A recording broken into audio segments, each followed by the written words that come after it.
Aoka isika hivavaka midera ny laza ny voninahitra ho anao Andriamanitra ray zanaka fanahy masina.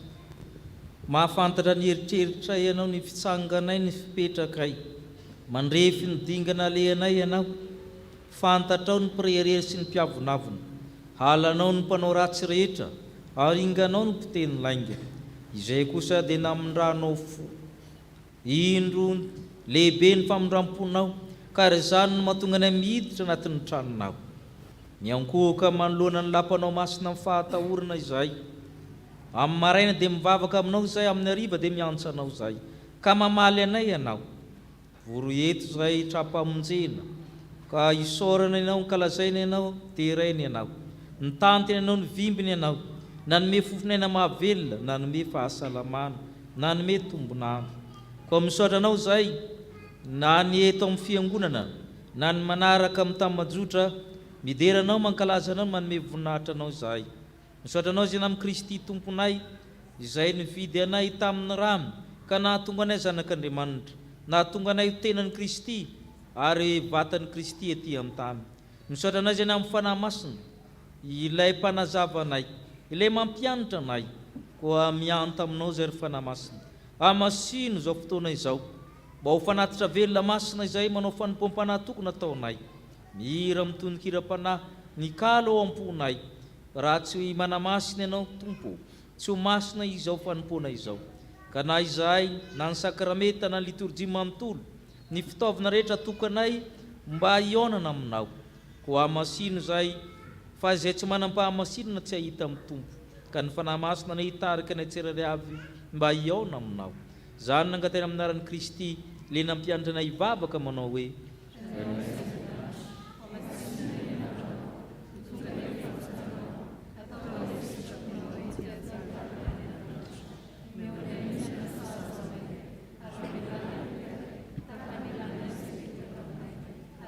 velona azo mifankapanahy izao, mba manafany ny ratsy, manao ny fanjakana sy ary ny voninahitra mandrakizay.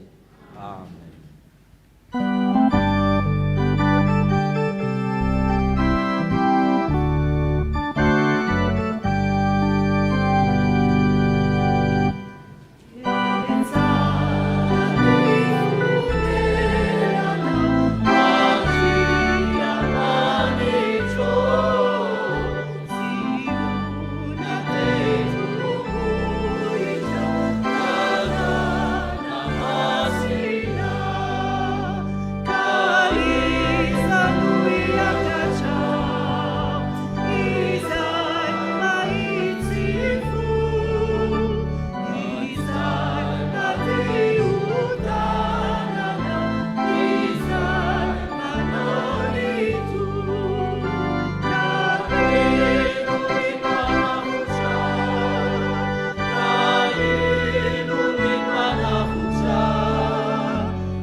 mipetraka isika iaino ny sitrapon'Andriamanitra.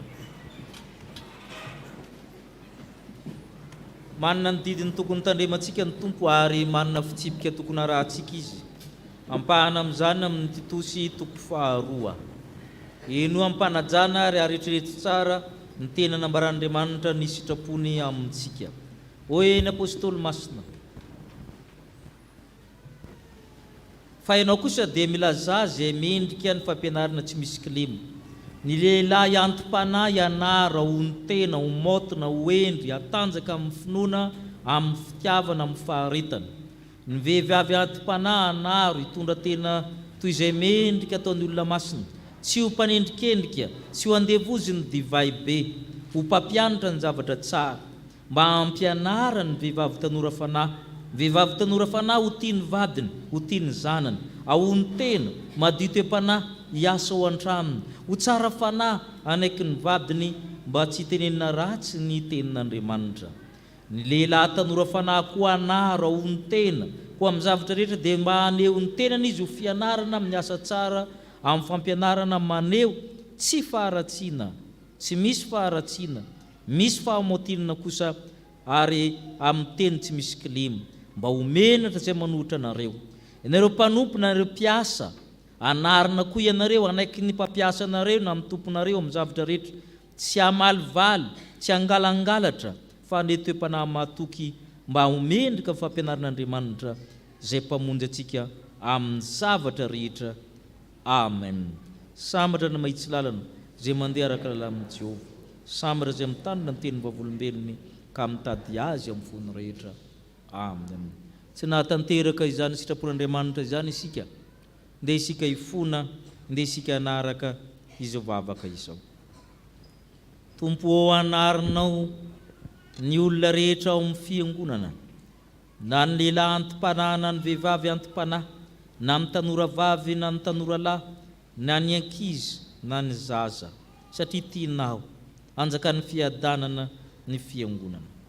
Milaza amin'ny teninao fa ny antom-panahy dia tokony modely, hatanjaka amin'ny finoana amin'ny fitiavana. Indrisy anefa tompo, be dia be ny antom-mola, antitra tsy mahay mipetraka, miteniteny foana, manao tao foana, antitra mamolava na vavy na lahy. Eny, mampiana-dratsy na amin'ny aina aman-jery, na amin'ny fiangonana, na amin'ny firenena, na amin'ny fianakaviana, betsaka loatra ny antitra izay maditra. Mamindra fo mamela amin'ny eloko izy ireo. Ampianarinao koa ny tanora fanahy, ny vehivavy tanora fanahy ho tia vadiny, tia ny zanany, hitsinjo manjakariva ny tokantramony, hanana toe-panahy madio, ary ny lehilahy hipetraka tsara, ho fianarana ny asa tsara amin'ny rehetra. Indrisy anefa tompo, raha miteny ianao ahorona amin'ny tompo ny fianakaviana, ny fianakaviana, ny fanambadiana amin'ny tena potehiny Satana amin'izao andrakehitriny izao. Mamindra fo aminay, mamila amin'ny elokay. Tokantrano mikorontana etsy sy aroa, ny ankizy miborika tsy manaraka ny ray aman-dreny. Izany ny hitanao etsy sy aroa, na amin'ny fiangonana na amin'ny fiarahamonina. Mifanompa, mifanenjika, ary tsy menatr'olona ny adalan'ny mpivady. Mamindra fo mamela ny elokay. Eko ny tsy fahaizanay mitaiza, na ny zanakay na ny tanoranay na ny ankizinay, manaram-po amin'ny fahadalana rehetra, jerem-potsiny, tsy tenenina, tsy anarina. Ao koa ny mba anarina ihany fa manampy-tsofina amin'ny zavatra rehetra ka manao izay tiako ihany io. Efa mitarika mankana amin'ny fiainana tsy zarizary, mizava-mahadomelina, mitarika mankana amin'ny afobe ny milaza tena mbola manana ny marina ihany. Mamindra fo mamela amin'ny elokay. Tsaronay ireo izay nandao ny tokantrano, ray mpianakaviana na reny mpianakaviana, mamindra fo aminy. Tsaronay ny ankizy izay niala tokantrano, ampiverina azy ireo tsirairay avy ianao, mamindra fo amela eloka ianao. Tsaronay ny maditra ka tonga any amin'ny mpigadrana, mamindra fo amin'izy ireo. Tsaronay ny azo ny aretina maro samihafa vokatry ny abdalana, mamindra fo amin'izy ireo. Tsaronay izay mbola malangalanga maditra satria mbola tsy azon-doza, mamindra fo amin'izy ireo. betsika ny tsy matateraka anay na tamin'ny eritreritra na tamin'ny natao. Sao madivitra kely kardiovo ny mba fahotana ho tononony aminao ny fahotanay.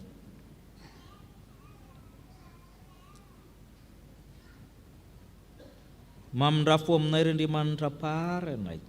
Mamindrafo aminay ry Jesosy Kristy mpanavotra anay. Mamindrafo aminay ry fanahy masina mpanadio anay. Amen.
Antsika zay mibebaka marina tokoa mitsangana indray ny teny soamafaly fa hamafa ny fahotantsika ny tompo. Hoy ny apôstôly masina, raha miaiky ny fahotantsika isika dia matoky sy marina izy, ka mamela ny fahotantsika sy manadio atsika ho afaka amin'ny tsy fahamarinana rehetra. Anaka, raha misy manota dia manana solo vava amin'ny ray isika, dia Jesosy Kristy ilay marina. Izy no avitra noho ny fahotantsika, tsy noho ny amintsika ihany fa noho amin'izao tontolo izao koa. Noho izany dia voavela sy voafavako ny fahotanareo, ny aminaran'i Kristy Tompo, samy amin'ny deran'ny Tompo ianareo. Voninahitra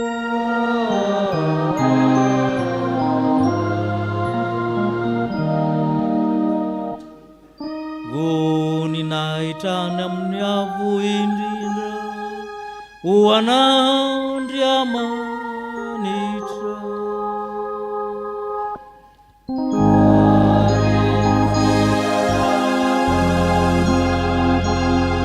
Oety amin'ny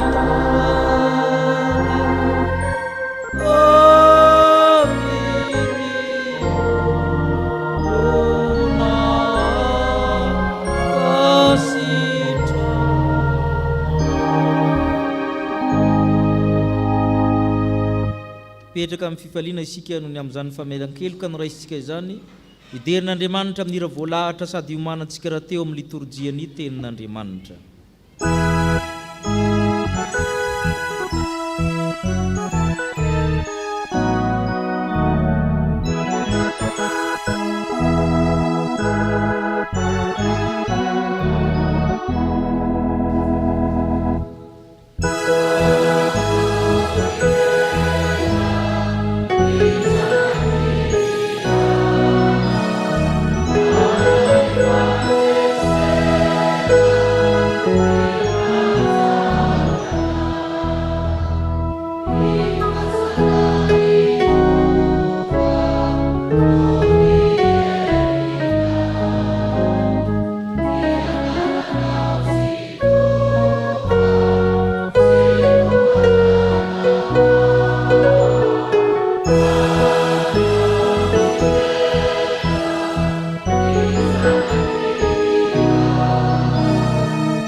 Tonga ny fotoana izay amakiantsika ny soratra masina, ny vaky teny voalohany dia hitantsika ao amin'ny Ohabolana toko 7 andiny voalohany ka hatramin'ny 12.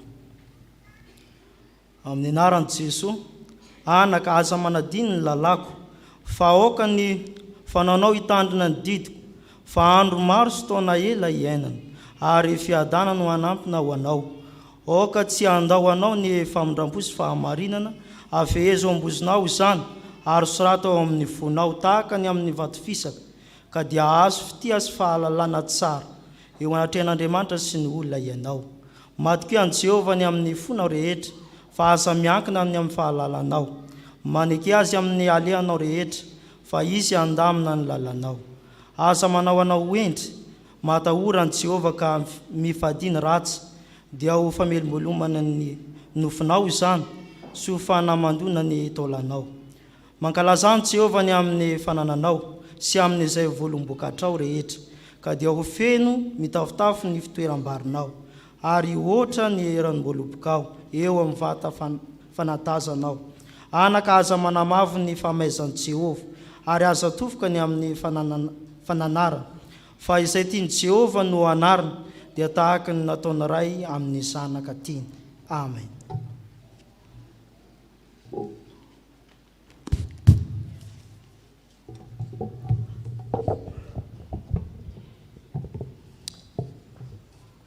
Efesianina toko fahenina matomboka amin'ny andininy voalohany hatramin'ny fahaefatra. Efesianina toko fahenina andininy voalohany hatramin'ny fahaefatra. Anaka, manekeny rainao sy ny reninao ao amin'ny tompo fa marina izany.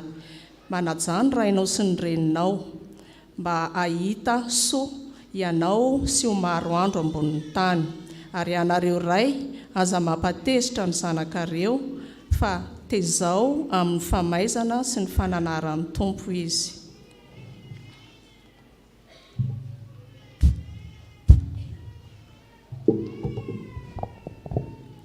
Filazantsarany Lioka toko faharoa andiny fahasivy amin'ny telopolo ka hatramin'ny faharoa amin'ny dimampolo.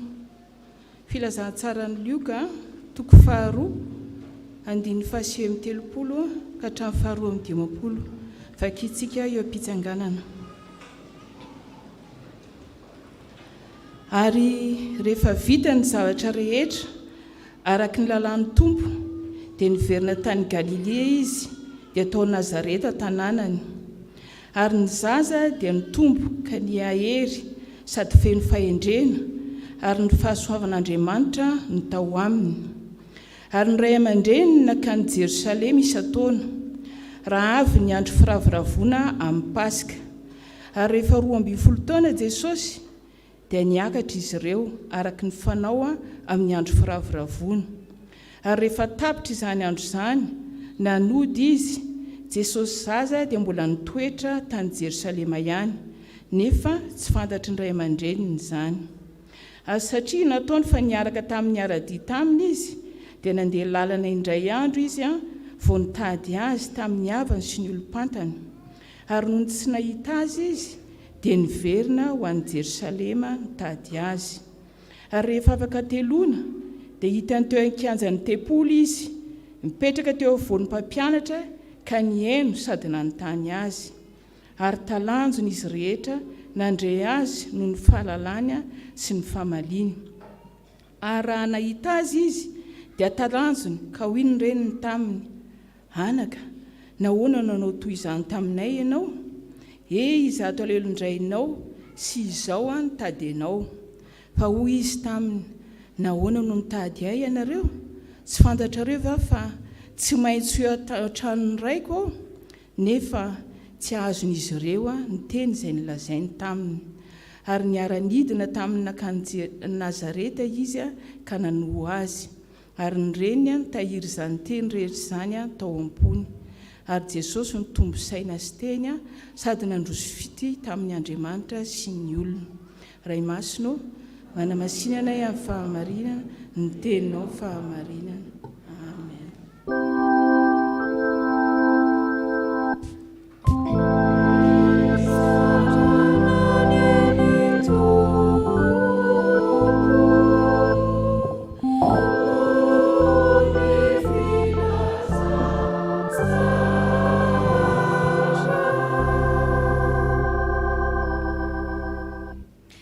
Kivavaka sika tompo, ry Andriamanitra ray zanaka fanay masino dia mbola misaotra anao izay tsirairay avy reto satria mbola nofidinao ary izany teninao izany.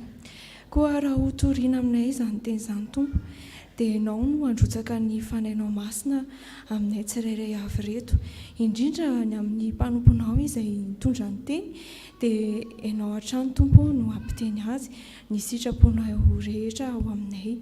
Ary izay reto ihany koa tompo dia sokafo ny masom-panahinay mba hahatakatra ny zavatra tianao ambara aminay mba hiainanay izany amin'ny fiainanay rehetra tokoa. Dia amin'ny anaran-tsoanao Jesosy Kristy ny hanononanay sy angatahanay izany vavaka izany. Amen.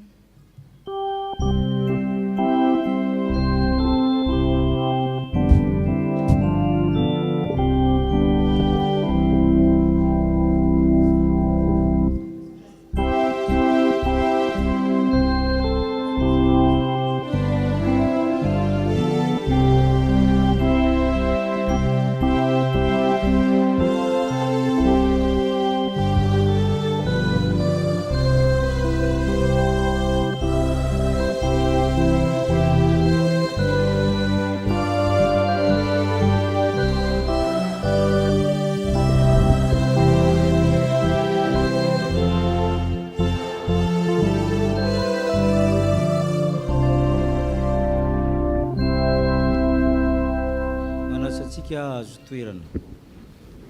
Ho aminao izay malalin'Andriamanitra sady voantso ny masina, ho aminao ny fahasoavany mba ny fiadanana amin'Andriamanitra raintsika sy Jesosy Kristy Tompo. Luka 2:2.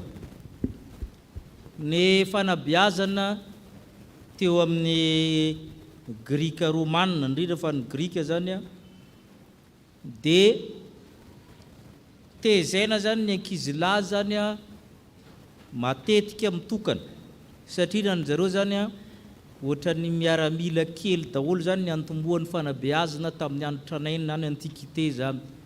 Ny fanabeazana grika dia mitovitovy amin'ny fanabeazana ataon'ny skoto zany ny fomba ataony, misy kely a dia lehibe a dia misy sokajiny ohatran'io.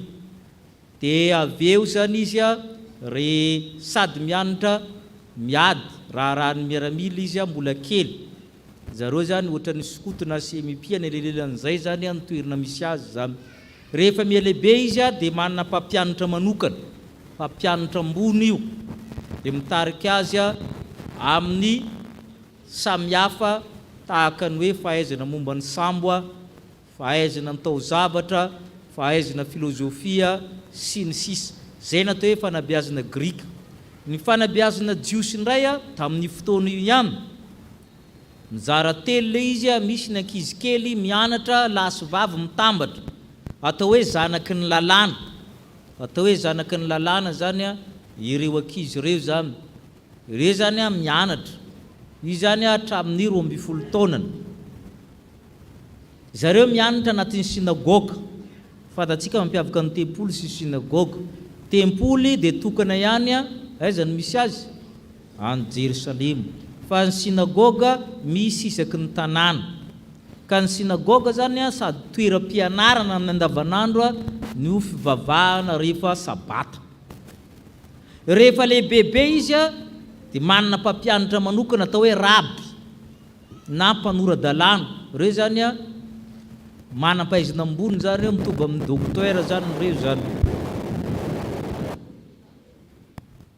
Dia rehefa tena lehibe izy a dia manaraka na manohana foto-kevitra anankiray. Ohatra hoe foto-kevitry ny fariseo a, foto-kevitry ny sadoseo a sy ny tahaka an'izany. Dia izay zany ny fomba fampianatra teo amin'ny grika amin'ny andaminy a, teo amin'ny jiosy. Fa ny mampiavaka ny amin'ny jiosy zany a dia ny siansa na ny discipline scientifique ambony indrindra dia ny momba ny Torah, ny momba ny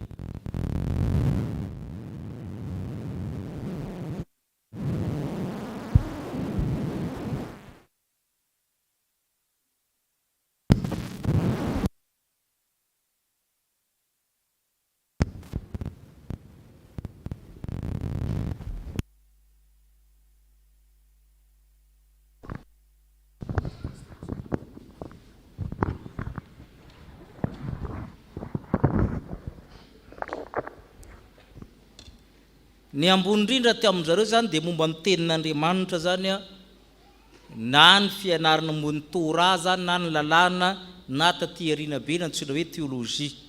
Zay zany ny fomba ny zareo zany. Eto amin'ity Luka 2:2 ity tsika tarafina zany hoe ahoana ny fanabeazana sy ny fibeazana ary ny fomba fiaina tao anatin'ny tokantranon'ny Maria sy Josefa. Amin'ny namana katolika io tokantrano io antsoina hoe Sainte Famille ho an'izay mianatra ary nefa tsy mahalala ny dikany akory. Atao hoe Sainte Famille zany dia Josefa sy Maria ary Jesosy mitambatra. Le fianakaviana kely io zany natao hoe Sainte Famille. Dia izay no jerentsika amin'ity tantara ity. Ny zavatra voalohany zany amin'ity tokantrano ity zany dia ny ray aman-dreny dia mitaiza ny zanany araka ny tenin'Andriamanitra. Ray aman-dreny aloha no resahantsika hoe ahoana amin'ny Josefa sy Maria. Zareo reo mipetraka any Nazareta, lavitra be zany Nazareta zany a raha oharina amin'ny Jerosalema. Ny zavatra voalohany amin'reto ray aman-dreny reto a dia manaraka tsara, manome ohatra tsara izy. Vakitsika ny 9:40. Ahoana ho sisy? Ary ny ray aman-dreniny nankany Jerosalema isan-taona raha avy ny andro firavona amin'ny Pasika. Eo ambony izy miteny ary ny zaza izay mitombo ka na iahery na fahendreny ny fahasoavan'Andriamanitra atao aminy. Tsy mandehandeha ho azy io fatarana banjo fotobony. Ny azo ny vanikolakana tamina ny rindry zany. Ireto ray aman-dreny reto zany eo amin'ny lalàna Israely dia tsy maintsy mankany Jerusalema intelo isan-taona ny olona. Farafaratsy ny ray aman-dreny amin'iny ataonao. Nanaja tsara an'izany reto ray aman-dreny reto hoe isan-taona tsy tapoka mankany Jerusalema. Ary mankany Jerusalema io tsy ho akaiky io. Mbola tsisy fiara fitaterana tamin'izany fa mandeha tongotra rodobe. Miainga avy aminao ray aman-dreny aloha no ohatra ho marika tarafiny. Ary zay mahatonga ny fanekena amin'ny batisa dia ianareo izy hoe izy manaiky ho marika na ho modely tarafin'ilay zaza. Zay no ao. Ianao ray aman-dreny aloha zany rehefa mitaiza ny zaza araka ny tenin'Andriamanitra dia ianao no manao ilay tenin'Andriamanitra. Ianao no mankatoy ny tenin'Andriamanitra. Misy modely efa hita amin'ny Jesosy zany tao. Fa ny fahendren'i Jesosy tsy hoe latsaka ho azy avy any an-danitra fotsiny fa tao amin'ny ray aman-dreniny efa nisy izay fiaramiaina zay. Efa misy izay fanompoan'Andriamanitra zay. Efa misy izay ohatra velona zay teo amin'ny fiarahamonina ny zareo. Ary izay no nahatonga azy manamarika an'ilay zaza satria lavitra io Jerusalema sy Nazareta io. Mandingana faritamin'ny roa zany vao tonga any. Zany hoe farafahakaikiny zany zany dia mety hitovitovy zany anelanelany hoe Ambositra mankaty Antananarivo zany io zany. Na avy any Antsohihy mankaty rehefa avy any Nazareta zany ka tsy mora akory zany. Zay ny zavatra anankiray reto ray aman-dreny reto mitaiza. Ary reto ray aman-dreny reto rehefa mitaiza dia miaraka amin'ny fiarahamonina satria ianao anaty fiarahamonina. Fantatsika ilay tantara io haitsika loatra hoe rehefa 12 taona Jesosy dia nentina amin'izay. Efa azo entina amin'izay mandeha tongotra lavitra. Zay ilay fitezana zay. Ary satria efa hitan'i Jesosy foana zareo mandeha isan-taona tsy marikivy intsony izy raha antaominy. Ary fantatsika ny zaza dia tia mandeha. Efa maniry tao an-tsainy io. Ny zaza dia faran'izay tia mandeha. Efa niaritra tsy nentina izy amin'ny taonany maro. Izao izy entina amin'izay. Ary zay ny fahaizan'ny ray aman-dreny mitaiza zany eto zany. Rehefa tonga tany fantatsika amin'ny vitany fety amin'ny ody zareo dia Jesosy moa naninona moa? Tsy nody izy fa nijanona tao Jerusalema. Ireto ray aman-dreny reto na mitaiza ny zanany amin'ny soratra masina, amin'ny tenin'Andriamanitra tsy hoe terisena koa satria porofony zany rehefa nandeha zareo tsy hitan'ny zareo miaraka amin'ny zareo Jesosy. Satria ny olona mandeha any Jerusalema amin'ny andrivony. Zany hoe Jesosy zany nahazo niaraka tamin'ny namany. Ary zay tsy nahatonga ny ray aman-dreny, nahatonga ny aman-dreny tsy nahafantatra hoe tsy eo izy satria any amin'ny namany angambany izy. Zany hoe mitaiza zareo, masika zareo, manitsy zareo sainga mahay alala ny tokony atao. Izay ny tsy nahitany zareo azy hoe mety any amin'ny namany izy, mety any amin'ny tonton tantinany izy. Satria ilay fitezana zany hainy zareo tsara mandrindra azy. Efa nandeha lalina ny 4 andro moa zareo vao natsikatra hoe toro tsy eo izy ahoana izy soratra masina? Ndray andro 770 no misy an'izany vakitsika hoe ary satria nataony fa niaraka tamin'ny ray dita aminy izy dia nandeha lalina ny ray andro izy vao mitady azy tamin'ny havany sy ny olom-pantana. Zany hoe ampy tsara ny faneraserana tamin'ny zareo, ny olom-pantatra koa ny namana koa. Efa indray andro zany zareo. Ary zay mahatonga ny 3 andro satria rehefa indray andro tsy hita tsy natory tao niaraka tamin'ny zareo satria matory am-dalana zany mandeha zany. Dia nitady azy izy tamin'ny andro faharoa, olona be dia be. Ary zay mahatonga zareo 3 andro vao tafaverina tamin'ny Jerusalema, ny ray mandeha, ny andro ray mitadiavany azy, ny andro faharoa iverenana, andro fahatelo iverenana. Zay no dikany hoe rehefa 3 andro izy, rehefa afaka telona ozy izy zay vao tafaverina tamin'ny Jerusalema zareo. Zay zany le eo amin'ny ray aman-dreny eo. Tompona andraikitra ny zanany izy, nikariko azy izy. Fa tsy hoe efa 12 taona leo aminy fa mitadiavina izy. Ary rehefa mitadiavina izy hitany taiza moa? Tao akianjan'ny tempoly. Mbola resantsika iny rehefa avy eo. Hitany teo akianjan'ny tempoly izy. Ary zay mahatonga retina aman-dreny reto misaina be. Rehefa tsy hitany zanany taiza ny nahitany azy. kianjan'ny tempolo. Mbola iverenantsika iny rehefa avy eo. Fa rehefa hita fa ny kianjan'ny tempolo zany a toerana fianarana zany kianjan'ny tempolo zany. Rehefa mianatra amin'ny sinagoga, rehefa miakatra ny Jerusalema amin'izay miombona daholo ny zanak'olona rehetra mianatra amin'ny kianjan'ny tempolo. Ay ty Jesosy ty zany efa mieritreritra hiala midingana voalohany hiditra midingana faharoa ambony le hoe mila mpampianatra izy. Zay mahatonga azy niresaka tamin'ireo mpampianatra reo. Zany hoe doe kely zany izy efa moatra zany ny zavatra tadiavina. Ary zany tsy tao an-tsainy rehetra ray aman-dreny rehetra efa mila zavatra hafa ty zazy ty. Fa saingy nazany ary rehetra ray aman-dreny reto zany a namitinika tsara. Jereny zareo le zazy ary miresaka mpampianatra ambony. Professeur ny resah. Dia nanapiny izy. Ary itsika tokony mahatsikaritra hoe amin'ny andininy fa 700, vakitsika andininy fa 700. Ahoana ho sisa?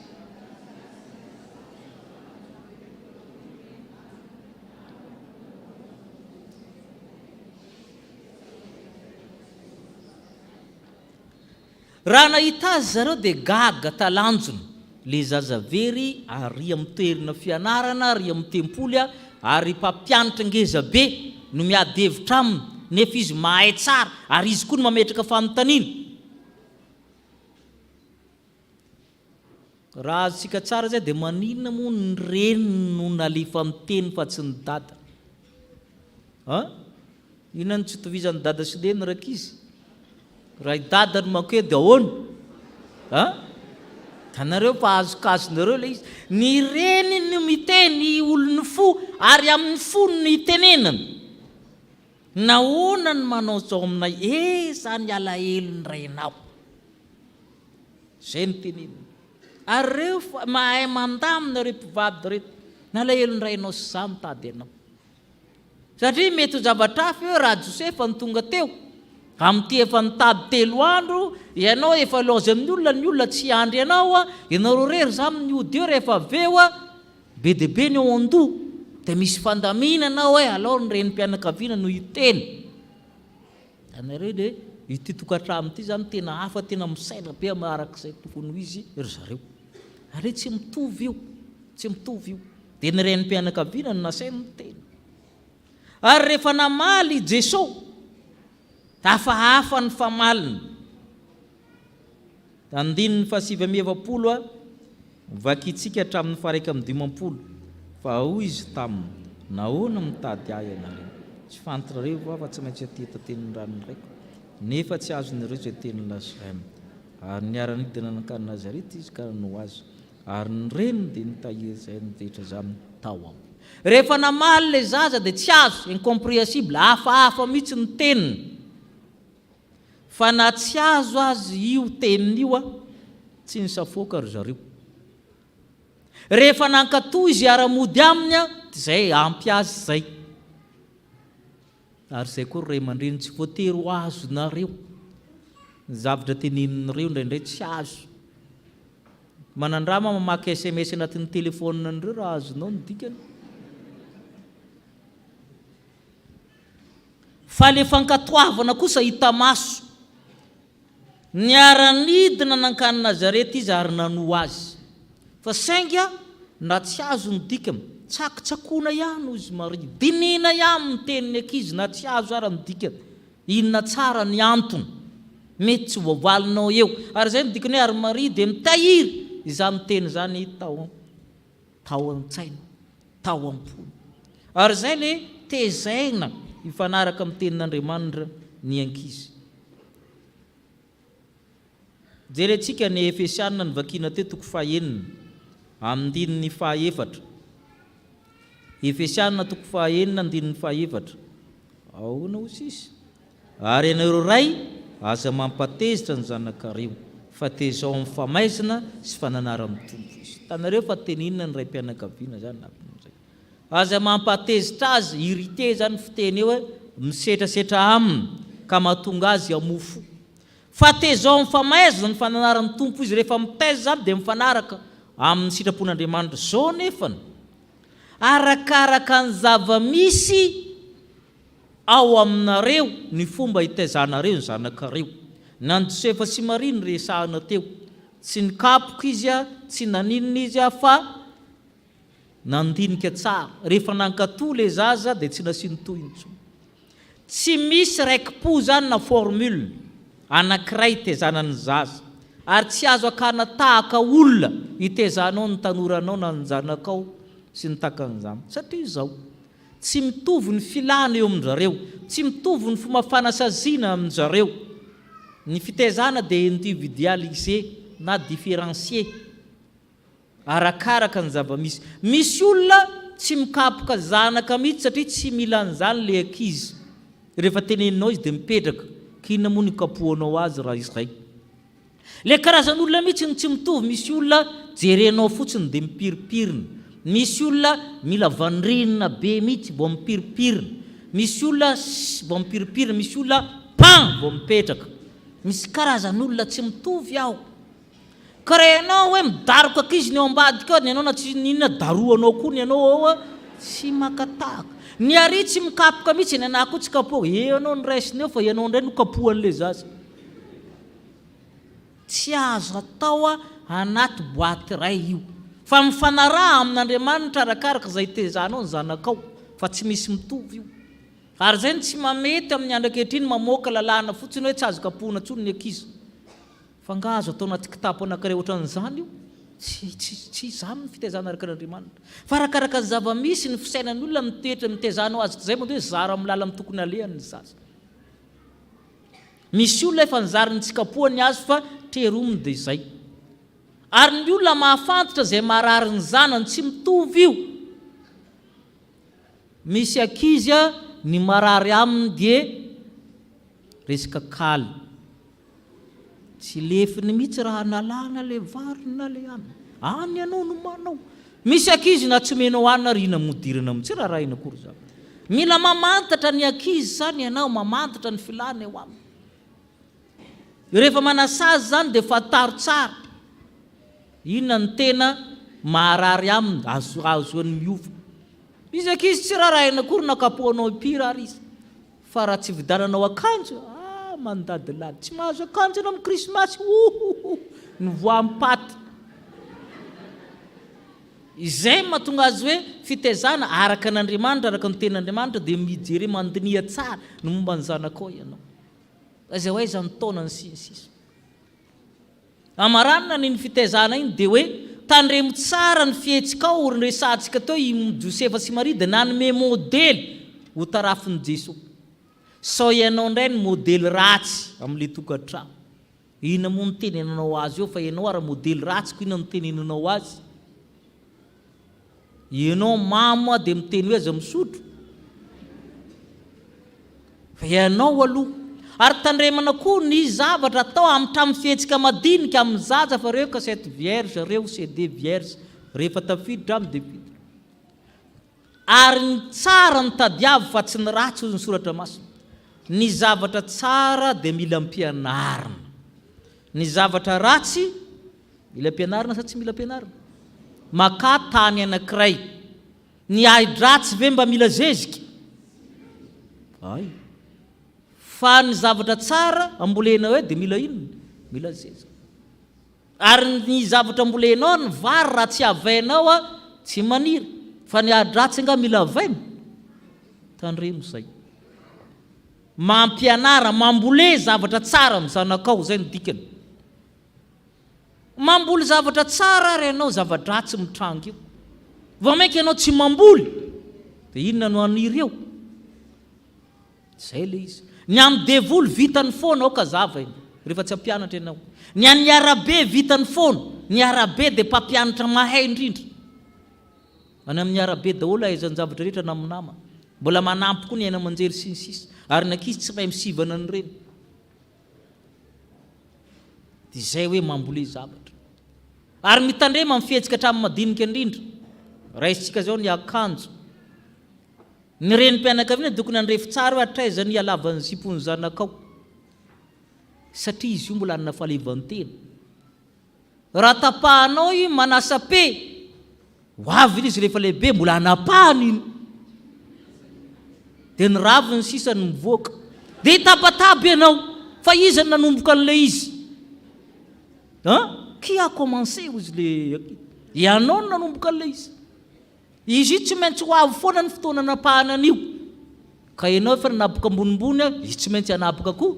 Inona ny tavela io? Misaina kely ianao ray aman-dreny. Ho avy ihany ny fomba anaovana an'io. Fa tsy ianao no manosika azy mialoha dia avy ianao no ingonongonona. Ianao no nanomboka an'ilay izy. Ny ray aman-dreny dia mitaiza ny zanany araka ny tenin'Andriamanitra. Ny zanaka koa nefa miezaka miaina araka ny tenin'Andriamanitra. Resaka momba ny zanaka isika izao. Ny zaza hoy izy ny tombo, ny anahery, feno fahendrena, fahasoavan'Andriamanitra atao aminy. Manaraka koa le zaza ny tenin'Andriamanitra. Tsy mora hoy isika mandeha lavitra be any hoe za dada tsy deny tsy handeha. Lavitra ny hoe za. Fa nandeha izy manomboka any le fankatoavana. Satria taomina ho amin'Andriamanitra izy, ho any amin'ny tranon'Andriamanitra izy, dia mahatsiaro le zaza hoe ilaiko zany. Satria 12 taona zany fantatsika efa maro ny zavatra azo saitsainina zany anatin'izay. Dia nandeha izy, zay zany ny fankatoavana voalohany zany. Fa ny faharoa tsy nody izy. Dia vantanika toka aminareo mankaiza ianao rehefa tsy mody. Mankaiza ianao rehefa tsy mody. Zay zany efa sahirana mamaly an'izany. Avy taiza ianao rehefa taratara. Ary rehefa mba tsy hita na tara. Misy natao hoe figo fantatrareo. Taiza. Za te anontany amin'ny ray aman-dreny hoe raha taraiky be ny zanakireo amin'ny 10 tsy tafody. Iza ny ray aman-dreny ankaty amin'ny chapelle tadiny zanany. Ny andro sabotsy arivo, sabotsy alina. Tanareo fa nanao raha me. Tsy sura mihitsy le ray aman-dreny hoe ana amin'ny chapelle izy zay. Voilà. Ary zay no manahirana hoe taiza indry tamin'ilay tsy hita tamin'ilay tara. Samy mba mieritreritra kely hoe taiza ianao tamin'ilay be diny. Fa le ry taiza no hita. Tany amin'ny kianjan'ny tempoly. Zay le elanelany zay. Tany amin'ny kianjan'ny tempoly ary naninona? Nianatra tenin'Andriamanitra. Fa tsy anontany hoe rehefa tsy hitanao na tara dia taiza ianao. Manahirana malana. Zay le fahendrena mifanaraka amin'ny tenin'Andriamanitra. Ary na tsika ray aman-dreny ary manahirana malana amin'izany hoe tsisy mihitsy i telefonan'ny paster aty ve ny zanakay. Tsy polisy ny telefonina.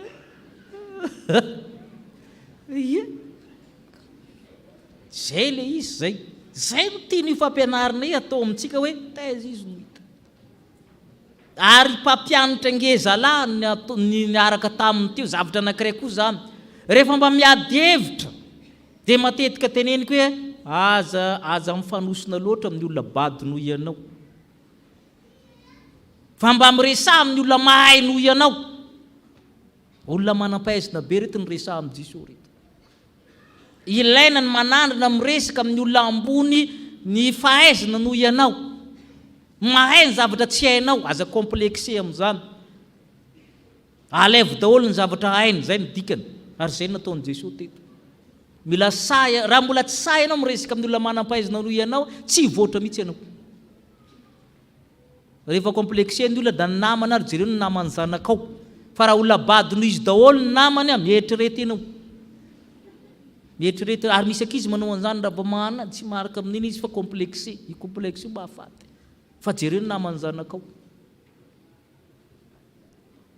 Fa miaraha amin'ny olona mahay noho ianao. Azo matahotra izy amin'ny nany voadevia na inona miaraha amin'izay. Zay le zavatra anankiray. Rehefa avy eo zany izy hitany zareo izy na mitaniny ray aman-dreny.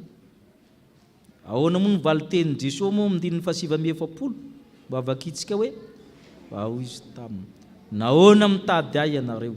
Tsy fantatrareo va fa tsy maintsy eo hatramin'ny ray koa. Jesosy mahay manavaka hoe ity ray aman-dreniko miteraka miaya isan'andro fa ity ny raiko izay anan-danitra. Ka za tsy maintsy manao ny raharaha amin'ny raiko, ny trano dia midika raharaha. Sady manao raharaha na trano, manao raharaha na amin'ny fiangonana. Zay ny dikan'izay. Tsotra kely ny dikan'izany. Misy raharaha koa ilana ahy ao amin'ny tranony raiko, any amin'ny tempoly. Fa za koa zanakareo. Ary zay tsy azony Josefa sy Maria. Vana tsy azonary izy tsy nanda izy izytsika. Mety intelligent noho ianao ny zanakao zay koa resana amin'ny ray aman-dreny. Ekeo aloha satria mariny zany tsy azonao ny teneniny. Fa saingy mankatove izy zay nanontaniana. I Jesosy na anatsiary hoe ambany noho izy ny ray aman-dreniny. Nody izy avy teo sa tsy nody? Ary matetika koa zay ny fahavoazantsika. Rehefa nahay na ny ohatra ny diplôma ny ray aman-drenina dia efa tsy mankatotsony, efa tapy-pahaizana. Jereo tsara ny 1:50 niara-nidina izy dia nano azy. Na dia mahay noho ny ray aman-drenina ary izy, surdoué zany zay ilazanao azy, nody izy nankatoy ny ray aman-drenina. Ray aman-dreninao foana io, azo setrasetraina izy. Ray aman-dreninao foana io, azo anaovana teny hafahafa izy. Rehefa tsy takany ny raisonnementanao dia tehirizy ho anao satria tsy takany zany. Fa tsy zany no hanarinao ny ray aman-dreninao na nitakany zany. Ray aman-dreninao foana io, sahitan'io amidana an-tsena kory ianao. Fa ray aman-dreninao io. Ray aman-dreninao io. Nody izy. Ary tsy niala tao izy taona maro. Firy taona moa izy ny tena niala tao izy tsika fantatsika tsara. Niazo magera teo amin'ny Jiosy tandro taloha tsy mitovy amin'ny antsika. Ny atao hoe magera tamin'izareo dia firy taona? 30 taona. 30 taona izy vao niala tao. Nefa 12 taona izy fa natsara hoe surdoué fa nijanona tao izy. 30 taona izy vao niteny raisiko amin'izay ny fahaleovan-tena. Ary zay ny fantatsika amin'ny tantaran'i Jesosy rehefa nandeha nampianatra izy nanaraka ny ray aman-dreny tsy nafoy ino ty ataonao ty, za kosa efa maleo teny eto. Zay vao maneho an'izany izy. I Maria mbola zay kibaikobaiko azy tamin'ny fampakaram-bady tany Kana, tsy manana divay reo satria fantany kompetansiny zany, nina nidirany hoy Jesosy. Fa na zany ary nameny fahafapo ihany Maria. Zay nge nidikany hoe inona ny faninana koa zasy ianao inona nidirany zay mitsy ny tena dikan'izany arabaky teny. Nanampy ny ray aman-dreniny ihany, tsy nitapahany ny fifandraisany tamin'ny ray aman-dreniny, na dia lasa izy nandeha niasa. Ny fanerasera foana tamin'ny reniny izy hatreo amin'ny azo fijaliana fantatsika tsara. Zay zany ty fianakaviana kely ty ho resahana amintsika amin'izao andran'io zao ny fiainantsika manahoana amin'ny andro ankehitriny. Ary zay no tenenin'ny Paoly apôstôly amin'ny Efesiana 9 teo ihany, ny 9 hatramin'ny 7 vakitsika. Ahoana ho sisy? Anaka manakeny rainao sy ny reninao amin'ny tompo fa marina zany. Manajamy ny ray sy ny reninao fa izamy ny didy voalohany misy teny fikasana. Mba hahita soa ianao dia ho maro andro ambonin'ny tany. Mahitana soa, maro andro ny fanajana ny ray aman-dreny sy ny fanekena aby. Io ny didy misy promesy ho Paoly apôstôly, misy vokatra azo tsapahitarana mihitsy. Fa ny fanajana ray aman-dreny dia ahitana soa, azahoana andro maro. Ary zany na dia tsy kristiana raha mahafantatra an'izany, na dia olona tsy mandeha am-piangona raha mahafantatra an'izany. Fa maika ianao kristiana tsy tokony hambakanao izany. Ka ity fianakaviana ity zany tsy hoe nandeha ho azy, fa tahaka ny fianakaviana rehetra, niaina tahaka amin'ny olona rehetra. Fa i Josefa sy Maria ny ray aman-dreny niezaka. Ary zany mahatonga zareo tamin'ny andro fahavalo dia efa niforana Jesosy, zany hoe tsy tara mihitsy zareo raha miresaka ara-panahy. Zay no tezan'ny zanany. Niakatra tamin'ny Jerusalema izy nalavitra azy, tezan'ny zanany fanaraka amin'ny sitrapon'Andriamanitra. Ary ny zaza koa nanaiky ny tezaina hifanaraka amin'ny sitrapon'Andriamanitra, nanaraka ny ray aman-dreniny, nianatra zay tokony ianarana amin'ny fianarana tsara ary nankatoa ny ray aman-dreniny. Zany no anorenantsika fianakaviana ny fiainantsika ao amin'ny tompo. Ho tanteraka amintsika na izany. Amen.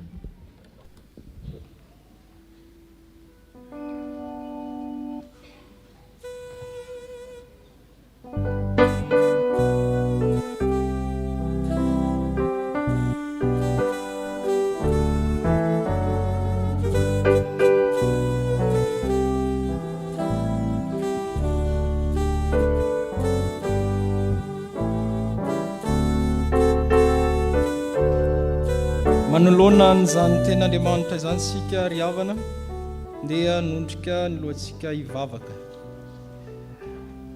Sotranao izay ry Andriamanitra rainay io, fa mbola nomenao ny teninao izahay, nomenao ny hafatra ny amin'ny ray aman-dreny sy ny zanaka mba hahatonga ny tokantrano antsoina hoe lasa sainte famille.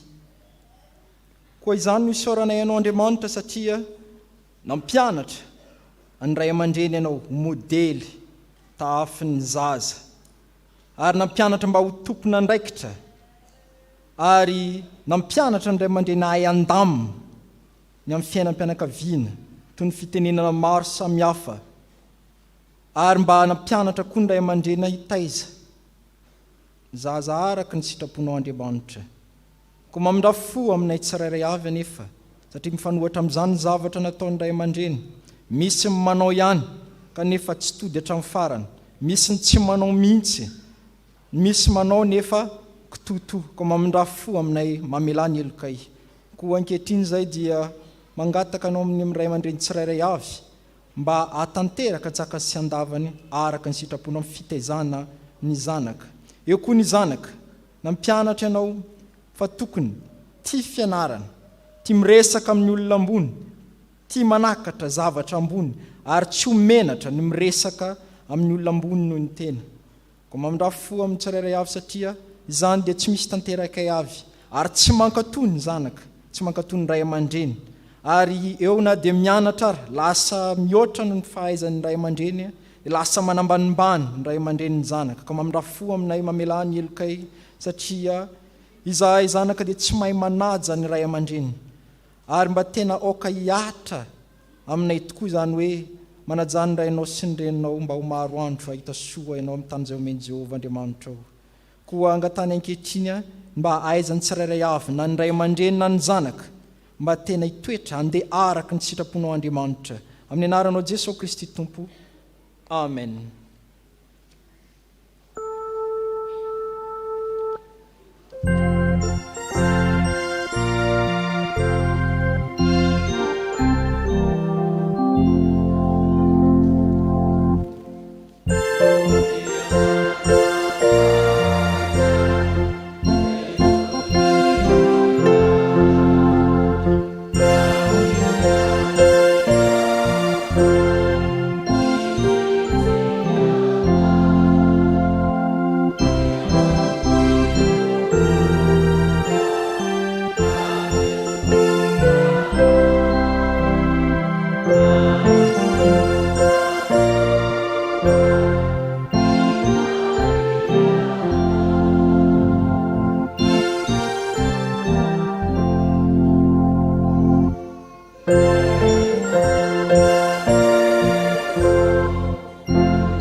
Aoka hitsangana ny fiangonana hiaraka anaiky sy hanambara ny fanekempinoana kristianina izay resantsika amin'ny fiangonana maneran'izao tontolo izao. Dia ny fanekempinoana nikianana ny fanekempinoana faharoa ny ombonantsika manao hoe isika amin'Andriamanitra iray, ray tsy toa, mpanao lanitra sy ny tany, ary ny zavatra rehetra na ny hita na ny tsy hita, ary an' Jesosy Kristy Tompo iray, zanaka lahy tokan'Andriamanitra, nateraky ny rainy talohan'izao rehetra izao. Mazava avy amin'ny mazava, Andriamanitra tokoa avy amin'Andriamanitra, nateraka fa tsy natao, miray amin'ny zavatra rehetra, izo na hariny izao tontolo izao, noho ny amintsika olombelona sady famonjenantsika, dia nidina avy tany an-danitra izy, ary nataony fanahy masina nofo avy tamin'ny Maria Virjiny, dia tonga olona izy, nombona teo amin'ny hazo fijaliana ho fanavotana antsika, tamin'ny nanapahany Ponty Pilato izy, maty izy ka nalevina, nitsangana tamin'ny maty tamin'ny andro fahatelo, arak'izay voasoratra izy, niakatra ho any an-danitra izy, ary mipetraka ao an-tany ankavanany ray, avy any no haviany indray amin'ny voninahitra, mitsara mivelona sy ny maty, ary mandrakizay ny fanjakana. Isika mino ny fanahy masina, tompo sady mpanome aina izay avy amin'ny ray sy ny zanaka ka hitsaona izay ankalazaina miaraka amin'ny ray sy ny zanaka izy dia nyteny tamin'ny vava mpaminany isika mino fiangonana iray masina miorina amin'ny fanambaran'ny apôstôly ary manera n'izao tontolo izao isika manaiky ny batisa iray ho famelan-keloka sady manantena ny fitsanganany maty ary ny fiainana mandrakizay amen. Aoka hipetraka ny fiangonana. Iomanantsika ny raha fahavala amin'ny valopolo amin'ny fitonjato ny andinin'ny voalohany fa misy ny fanoloran'ny zaza. Ny zazakely miandra antsoa tiantsio kristiano men'Andriamanitra antsika amin'ny alalan'ny reto ray aman-dreny raha za fiarovonjina ny teny Nicolas Isidore sy raha ndrantombo mbola asiny aina any Endritina. Zazakely raha almarivo sioniaina imia men'Andriamanitra antsika amin'ny alalan'ny reto ray aman-dreny mialiny arivo feny sosy raha so manana andiny aina anitra oliva iroso manoloana ny alitara masina izy ireo.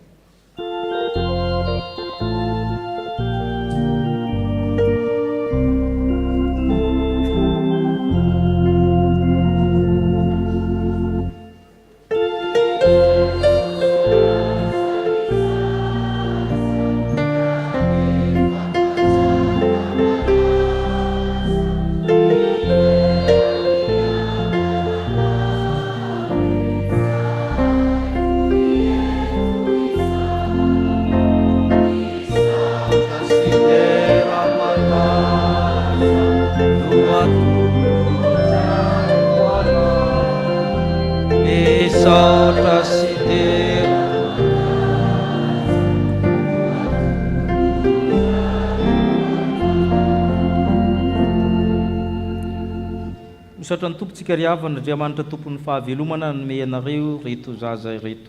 Hoy ny soratra masina. Ianao no nampivoaka ahy avy tao an-kibo, tao an-kibony reniko dia efa Andriamanitra ianao. Ary efa tapitra ny andro fidiovana araka lanin'i Mosesy dia nitondra azy niakatra tany Jerusalema izy mba ho atolotra ho amin'ny tompo. Ka dia atolotra ho an'i Jehovah izy eny amin'ny andro rehetra iainany dia voatolotra ho an'i Jehovah izy. Amen. Ivavaka isika. Misaotra anao izay tompona amin'ny fanolorany reto ray aman-dreny reto ny zanany io natrehanao. Tsy miova ny famondram-ponao, tsy miova ianao, tsy miova ny zanakao, tsy miova ny fanahy masina. Ary tamteraka ny fanekenao isaky ny taranaka mifandimby hatrao amin'ny Abrahama. Vavolombelony zaminy reto fianakaviana reto ka mipifaliana amin'ny fiangonana. Ianao Andriamanitra efa nanome ny zaza nampiditra ny zaza ao amin'ny fiangonana firenena fianakaviana. Kometeza ianao ray hiary kolokolo amin'ny zaza ny fanahy masina hitoetra amin'izy ireo, hanome finoana, fanantenana fitiava, ka hanjakany fiadarana ny tokantranon'izy ireo, ka ho hitan'ny zaza fa tena tokantrano misy Andriamanitra izy amin'ny tokantrano izany, ho tahaka ny tokantrano Josefa sy Maria araka ny resahana teo. Kotoany fanahy mazotiny ray aman-dreny, izy taiza, anabe, ary indrindrandrindra koa hitonany zanany amin'ny sakramenta masina. Tahiko izay fiangonana tsirairay avy hitaiza alehibe reo zaza ankizy tanora ny menao anay, hanananay fiangonana vamina amin'ny firenena vamina. Zany nangatana amin'ny anaran'i Kristy ile efa tianay. Amen. Ento reto zaza reto tario hitombo sy taina, hitombo tena, handroso fitian'ny Andriamanitra sy ny olona araka ny lazain'ny soratra masina teo, ary manana reo ny amin'ny sakramenta amin'ny fotoana mahamety izany. Ko dia miaraba anareo nomen'Andriamanitra ny farany fiangonana.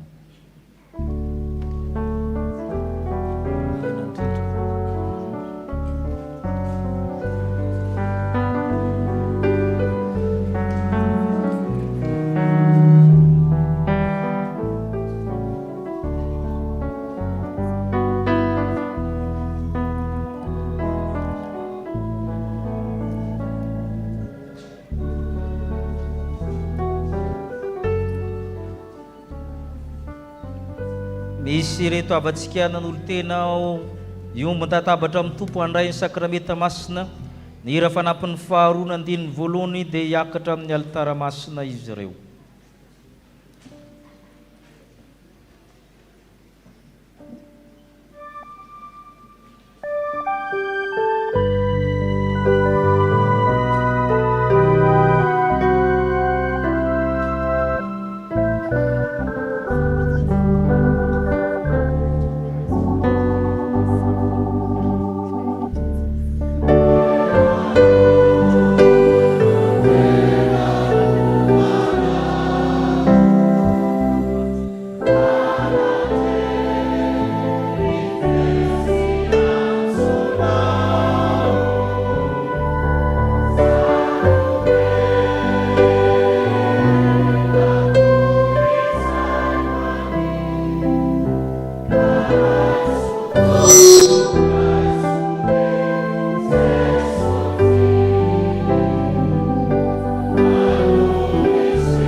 marina ho antsika ny mandray ity reto olo mojena reto hanampy ny tompo isan'ny fiangonana. Vavolombelon'ny fanekena izay ho ataon'izy ireo isika, ary ny mpanefana samy tompo rehetra dia miombona manavao ny andro naloran'ny tena tsirairay avy. Efa nampianarina ny fotompoloana Kristy amin'izy ireo, na tanteraka ny fanekenany tamin'ny batisy izy ireo, ka atolotra antsika ho amasinina ankehitriny, koa mangava antsika hitsangana hangataka ny fanahy masina.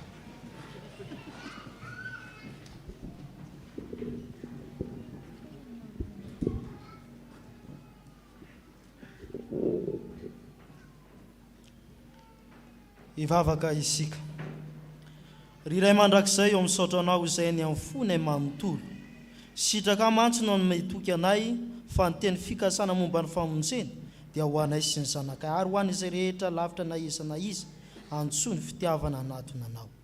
Andriamanitra tsara sy mahatoky eo, nino ny fanambaranao zahay teo amin'ny batisa dia nanoka ny zanakay ho anao izahay ka nangataka ny rotsahany fahasoavana aminy. Nampianarinay ny filazany tsaranao izy ary niezaka izay na dia malemy azy mba hitarika azy ny ao amin'ny fiainana mandrakizay dia ny ahafantatra anao izay Andriamanitra tokana sady marina sy Jesosy Kristy izay efa nirahanao.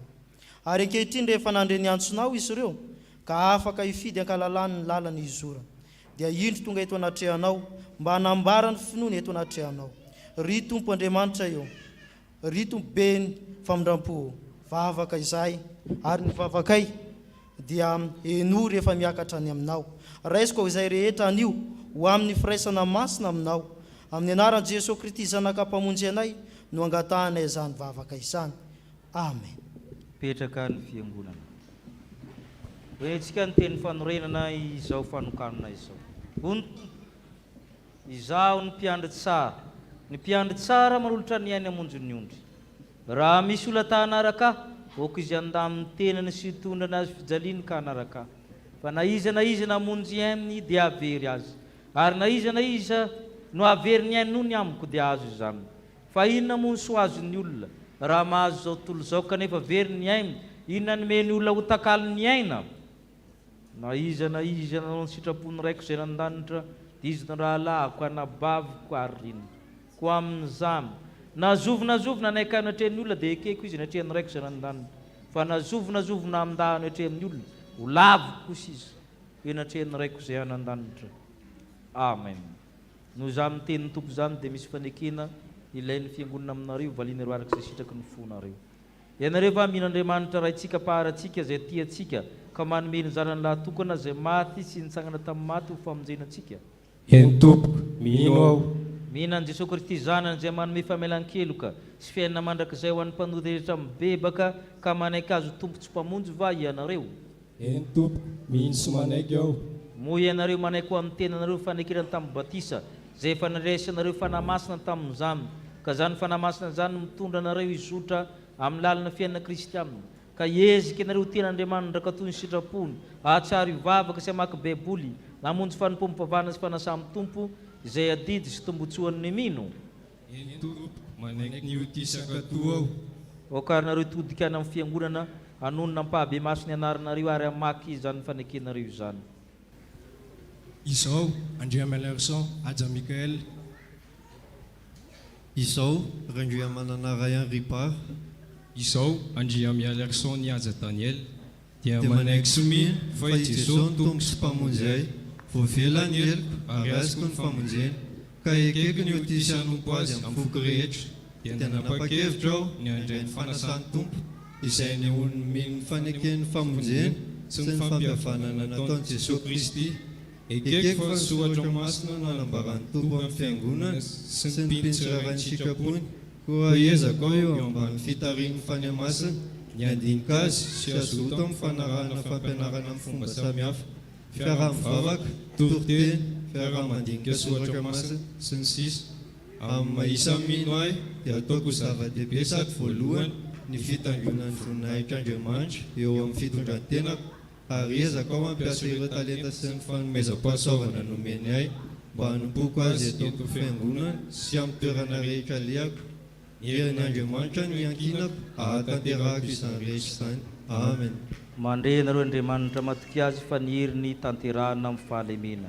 Hitodika aty amin'ny alitara ianareo.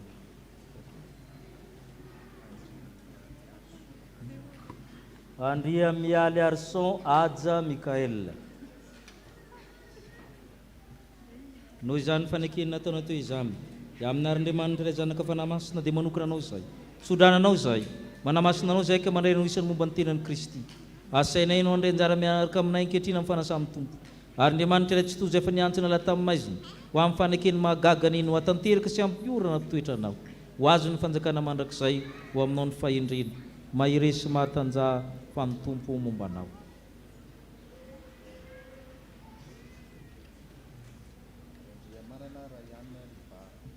Randriamanana Rayanna Raiba.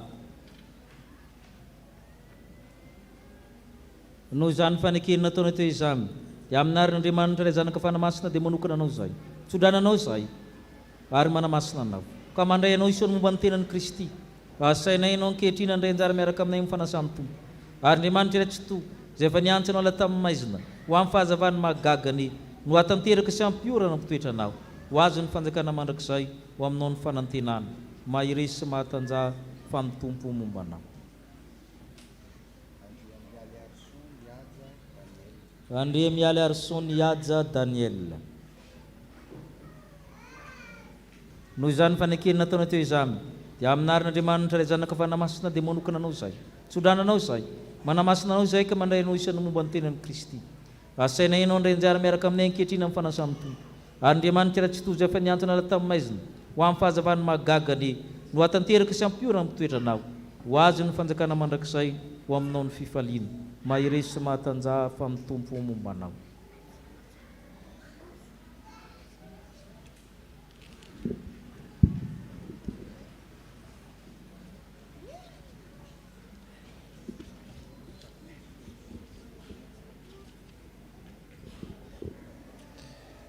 Mivavaka isika.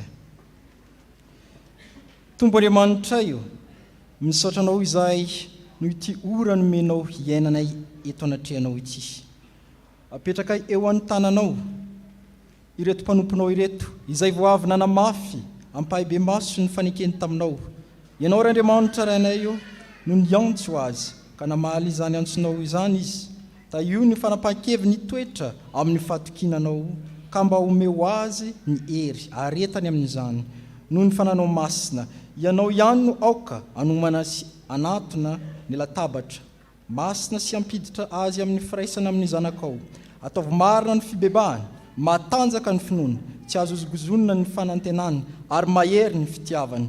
Aoka hifikitra mafy amin'ny marina izay mahavonjy izy ka hiasa lalandava mba hitombony amin'ny fahalalana izany ary sehoany amin'ny kery. Mandraka ariva eo anatrehan'izao tontolo izao vavolombelona amin'ny teny sy ny asany. Mivavaka aminao izay Tompo mba omeo anay rehetra koa ny androso hatrany eo amin'ny fiainana kristianina. Mibanjana ny fanjakana mandrakizay efa nampanantenanao ho an'ny zanakao.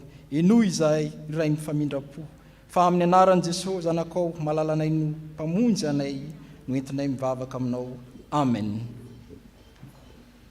Rehefa fanasany Tompo vaovao tany mafy ny ananareo mba tsisy akany satroboninahitra reo. Mandehanaka amin'ny tomboa amin'ny fahatsarana rehetra. Amen.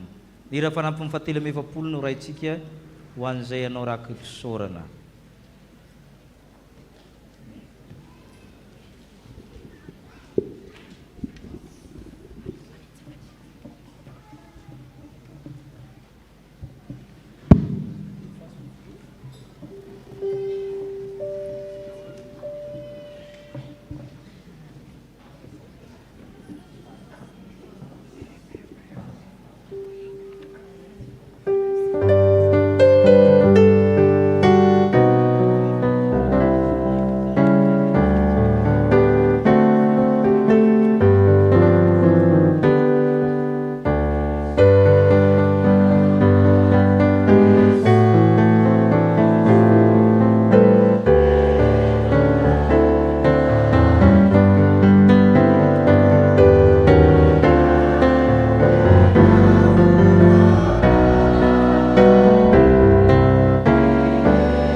misaotra ny tompontsika na tanterahany fotoana tapany voalohany. Ireto avatsika reto arabaina na vitan'ny fanamasinana fanambadiana randrenantoandro na aliniaina Robert sy rano malala voanginy rina Nathalie itsangana zareo raha ao. Ato izy ireo manamboninahitra ao amin'ny tafika malagasy izy ireo sady dokotera dia miarahaba anareo ny fiangonana dia tonga soa amin'ny chapelle zany mahazo toerana. Ireto avatsika reto masinina amin'ny heriny raha antsika mavaka koa ny tojony rina sy rasoary malala Larissa asana ao zareo reo izy ireo dia mivavaka anareo ny fiangonana. Soatra tompo.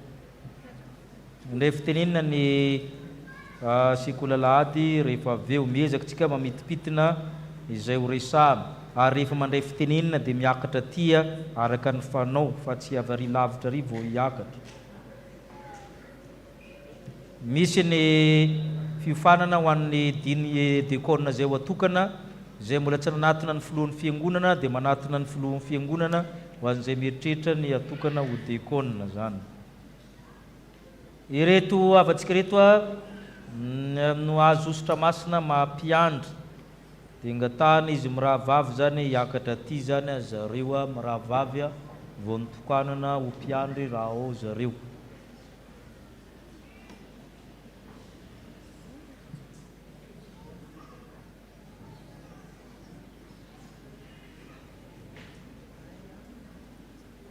Ny anankiray ny eo zany fa ny anankiray ny androdry ankafany angambany. Izy no ravelony rina malala no rolalao razafitia ray. Ivavaka isika. Misaotra anao zay tompony amin'ny olona zay nantsonao amin'izany antso masina izany. Apetraka ampilatananao izy amin'ny fiara-miasa amin'ny mpitandrina, amin'ny sampana, amin'ny fiangonana, na amin'ny mpitandrina amin'ny fiandrasana n'Andriamanitra. Mpaherezy mandrakariva izy ary ataovy aminy fanomezam-pahasoavana ilainy amin'izany. Misaotra tompo. Amen. Mangataka ny filohan'ny fiangonana zany filohan'ny fiangonana sy ny filoam-boninahitra mivady avy zany hiarahaba azy dia ny solotenany sampana.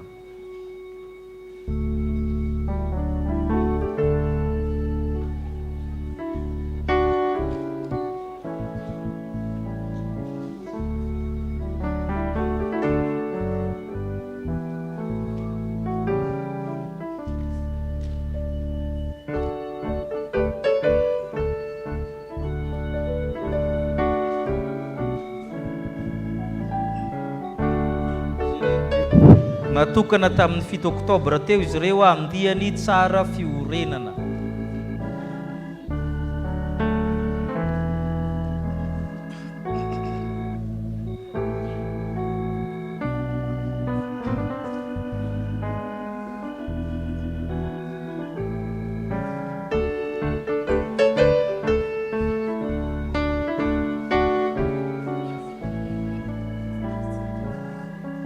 Araky ny ampianarin'ny mpitandrina antsika zany ny rafitry ny fiangonana dia samy manana ny azy.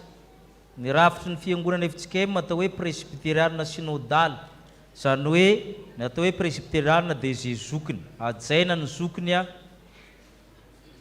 ny synodale ndray miaradi ajaina zany ny fanapahan-kevitry ny be sy ny maro. Zay ny dikany hoe presbyteriana synodale. Dia anatin'izany rafitra presbyteriana synodale zany ny mitondra ny fiangonana dia synode lehibe isaky ny 4 taona. Dia ny manarak'izay sady rafitra faratapony ny atao hoe mpiandraikitra foibe. Ireo mpiandraikitra foibe zany dia le olona 100 io laika 50 mpitandrina laika ireny tena mitondra ny FJKM. Ny bro foibe dia mpanatanteraka ny zavatra ny tapahamin'ireo ary zay ny tsy aizan'ny olona miaina amin'ny FJKM. Misy olona tsy mahay miaina amin'ny FJKM mihitsy na mpanao politika na tahaka an'izany, tsy ao amin'ny lohany ilay fahefana fa ao amin'ny tratrany, ao amin'ny kibony. Dia ny mpiandraikitra foibe zany, zay tenenin'ny mpiandraikitra foibe ihany no ataon'ilay filohan'ny FJKM. Fa ny rafitra sasany episkopaly dia ny lohany no manapaka. Rafitra episkopaly zao ny namana katolika anglikana, ny lohany no manapaka. Fa eto ny maro anisa soloan'ny mpiandraikitra foibe tena no manapaka amin'ny fiainana FJKM manontolo. Mivory zareo isaky ny Oktobra sy isaky ny Avril, indroa isa-taona zany. mamangy eto amintsika ny solotena izy ireo a dia miangavanareo hitsangana ty aloha nonona ny synadaparta amin'ny aviana sy ny fiangonana misy anareo. Reo lazato reo zany manerana Madagasikara misy solotena daholo dia miangavanareo zany mba hiakatra ty anoloana zany ho hita amin'ny havana.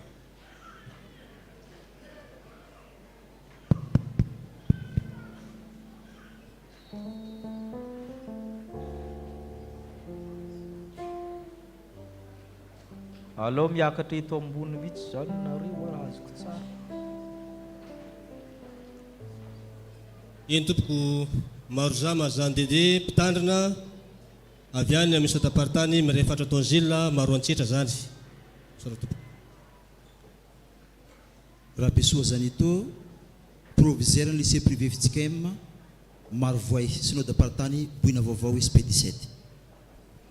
Razafindrabe Vivien José laïque no mahampiandraikitra fobe fa proviseur ny lycée privé Kanty Fenériveste Mananarana Nord avy amin'ny SP0D.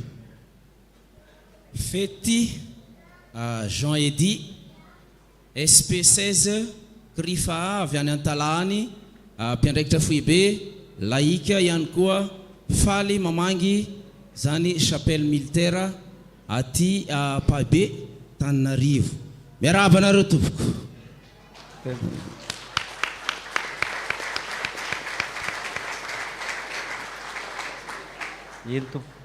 Ireo zany mivory zany zareo araka ny voalazantsika teo mandinika ny rarana Fitsikem anatin'ny tapabolana io ny fivoriana ary amin'ny ampandrana zany amin'ny trano be ao zany. Ireo zany ireo zany solotena rehetra manerana Madagasikara zany no mitondra ny FJKM. Averiko foana fa ny mpiandraikitra fobe dia manatanteraka. Ary zay mahatonga ny olona tsy mahay miaina amin'ny FJKM hoa satria heveriny hoe le lohany zany tambatambazany dia manaraka ny vatany tsy FJKM mihitsy nataonao an'izany. Satria reo olona zato reo matanjaka reo manana ny heviny reo zay nitapahan'ireo ihany nataon'le lohany.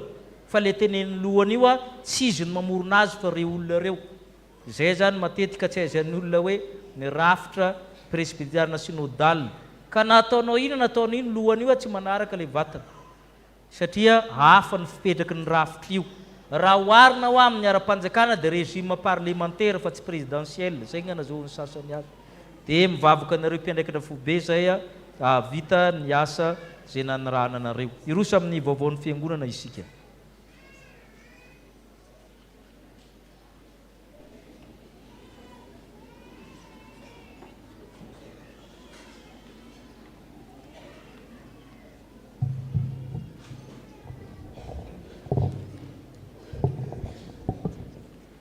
Aminareo izay amin'ny kristiana fiadanana tsy mpiombondray va isika rehetra, tsy Andriamanitra iray ihany va no nahary antsika nefa hoy ianareo nahoana, satria Jehovah ny vavolombelona ny aminao sy ny vadiny fahatanoranao izay no fitahinao. Malaka 2:10 sy ny 4:20. Toy izao indray vaovao voaray tamin'izao maraina izao. Fitezam-panahy protestanta ho an'ny folo alina fiangonana miaramila Ivato. Komity mifankalazana 570 taona ny arahana ny vavaka. Ho aminareo ny fahasoavana sy ny fiadanana avy amin'Andriamanitra raintsika sy Jesosy Kristy Tompo. Hoentina manohy ny asa fanorenana sy ny fampitaovana ny akany vaovao izay hisy efitra fianarana 10 ambandriana sy efitra lehibe iray anaovana fivoriana na lanonana ao amboniriana. Ny komity mifankalazana 570 taona ny arahan'ny vavaka eto amin'ny fiangonana miaramila Ivato dia manasanareo amin'ny fiarahana amin'ny sakafo buffet gastronomique izay atao ao amin'ny akany soafonenako Mandrosoa Ivato ny alahady 7 volana Desambra ho avy izao anomboka amin'ny 12 sasany. Ny fandraisana anjara amin'izany dia 150,000 ariary. Maneho sahady ny fankasitrahana anareo izahay amin'ny fandraisanareo anjara mavitrika amin'izany. Andriamanitra manankaream-pahasoavana ne amaly fitia sy hitay anareo. Manatona ao bron mpitandrina na ao amin'ny bron secrétariat izay andray anjara amin'izany. Isaorana ny tompo fa vita soa tsara ny fifanany dekona sy ny loholona izay natao ao maly sabotsy teny amin'ny chapelle militaire Ivato ny voninahitra ho azy irery ihany. Vaovao avy amin'ny sampana VFL finaritra entanina isika mpiara-mivavaka mba handray anjara mavitrika amin'ny rindran-kira iarahana mitarika VHF ny alahady 7 ny volana oktobra manomboka amin'ny 3 ora tolakandro eto am-piangonana. Misaotra anao sahady amin'ny fanohanana ny sampana. Tapakila trotra 3 ariary, karatra fanasana 2 ariary. Sampana mpanazava finaritra mivatra sakafo mamy sy masira ary ranom-boankazo ny sampana rehefa mirava izao fanompom-pivavahana izao ary mijanona ny sampana maitso rehefa aoriana fanompom-pivavahana. Sampana sekoly alahady finaritra ilazana isika ray aman-dreny fa manomboka androany ny fianarana fety krismasy miverina ny ankizy sy ny tany-ketsa ny hariva amin'ny rora sasany. Mbola mitoya ny fizarana valopy rindran-kira ataony ratsana tany-ketsa ny alahady 12 ny volana oktobra azo raisina eny amin'ny mpampianatra tsirairay. Ny voamera amin'ny Fivoriambe izay ombona amin'ny fiangonana 12 ao Antananarivo no mampitatsika ny vaovao fa ao amin'ny sekoly Paul Minol Androibe no anaovana ny Fivoriambe sekoly alahady ny synodam-paritany amin'ity taona ity manomboka amin'ny 7 ora maraina ary farana amin'ny 3 ora tolakandro. Ny mpampianatra, ny mpianatra, ny mpianakavin'ny finoana no asaina ho tonga amin'io Fivoriambe io. Isy ihany koa ny lalao isan-karazany toy ny gonflable, ny toraka kapoaka ary ny lalao ara-panatanjahantena. Soratra anarana any amin'ny mpampianatra izay handray anjara amin'izany. Manao fanamiana ny sekoly alahady, t-shirt maitso na fotsy ary manao pataloha jean manga ambany na lahy na vavy. Manao fanamiana ihany koa ny mpampianatra ka polo ny 60e no anaovana. Ny fiaingana eto am-piangonana dia amin'ny 9 ora sasany misy ny fiara iombonana. Samy mitondra sakafo sahaza sy rano ary satroka. Miampy vola hividianana goûter sy andraisana anjara amin'ny lalao. Ny komitin'ny Christian Community Services ho fanomanana ny fandraisantsika ny fotoam-pivavahana amin'ny teny anglisy iarahana amin'ny foibe dia atsoina mpikambana rehetra ho tonga hanatrika ny famerenan-kira manomboka ny talata 17 oktobra manomboka amin'ny 5 ora ka hatramin'ny 7 ora hariva eto am-piangonana. Iarahantsika amin'ny tanora eto toerana izany. Misaotra mialoha. Sampana tanora kristiana finaritra totosa somatsara ny jeritodika izay natao ny alahady 7 oktobra lasa teo isaorana isika rehetra nanatrika izany. Isaorana ihany koa isika fiangonana nitondra mibavaka na atotosana izany. Atsoina isika mpikambana rehetra sampana velona sy ny fiangonana hanatrika ny fampianarana iarahana ampitandrina eto an-toerana mitondra ny lohahevitra hoe ny olan'ny tanora ankehitriny izay manomboka amin'ny 3 ora tolakandro. Asaina ihany koa isika rehetra sampana sy ny fiangonana hiaraka aminay ny sabotsy 20 oktobra ho eny amin'ny era futsal Analamahitsy manomboka amin'ny 7 ora maraina ny fotoana amin'izany. Ho an'ireo izay maniry handray anjara dia manatona ny bolia na hiavitra rehefa mirava na mandefa mesazy en page Facebook STK Chapelle Militaire Apaibe Antsan Fulalda sy ny RFF. Manantena ny fanotroantsika rehetra ary manona fiadanana ho antsika. Sampanasa AFF finaritra. Anio hariva amin'ny 3 ora no fotoanantsika izay iarahana ampitandrina Rakotomanga Mikael ary anasanantsika fiangonana mba hanatrika ny fampianarana izay ho entin'ny mpitandrina. Amin'ny fotoana io ihany koa no anatanterahana ny fankatoavana ny 3T 420 sy iomanana amin'ny famianaran-kira izay atao amin'ny krismasy. Manantena ny fahatongavantsika rehetra voninahitra ao an'Andriamanitra.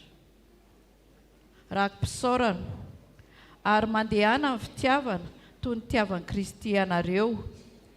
Rakim-pisaorana noho ny fahavitany fanamasinana sy ny fisofan-drano ny fanambadianay ary batisan'ny zanakay omaly sabotsy 14 oktobra, koa manao rakim-pisaorana ho atolotra ho an'ny mpitandrina sy ny fiangonana.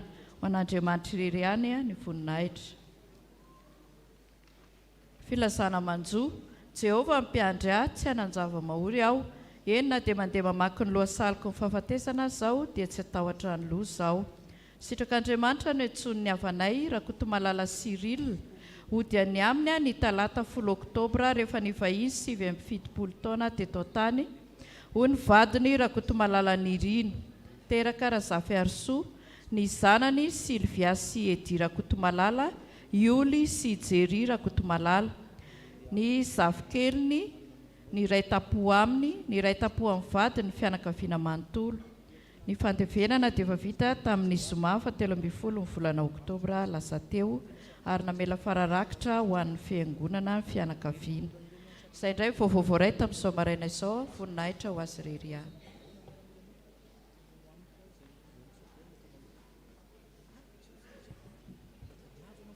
Tsy mba miala amin'ny fitsipika aho fa ianao no mampianatra ay. Salamo fa 7:10 ny andininy fa 2:10. Izahay ao amin'ny sampana sekolelahady dia faly manasa anareo mpiara-mivavaka hiara idera sy ankalazan'Andriamanitra aminay mandritra ny rindran-kira ara-pilazantsara izay ho tanterahana miaraka amin'ny rantsana tany ketsa. Izany dia ho atao eto amin'ny fiangonantsika ny alahady fa 20 ny volana oktobra ho avy izao, zany hoe amin'ny heriny anio zany. Manentana anareo fiangonana izahay tsy misy ny vidim-pidirana fa valopy tahaka ity noho ny zaraina, mety mbola izy izara ny ambaravarana eny rehefa mirafy sika androtsahanareo izay foy hoentina anatanterahana ny asan'ny sampana. Dia manatena ny fanotronanareo izahay ary matoky fa ho avy marobe anareo. Dia voninahitra ho an'Andriamanitra irery ihany.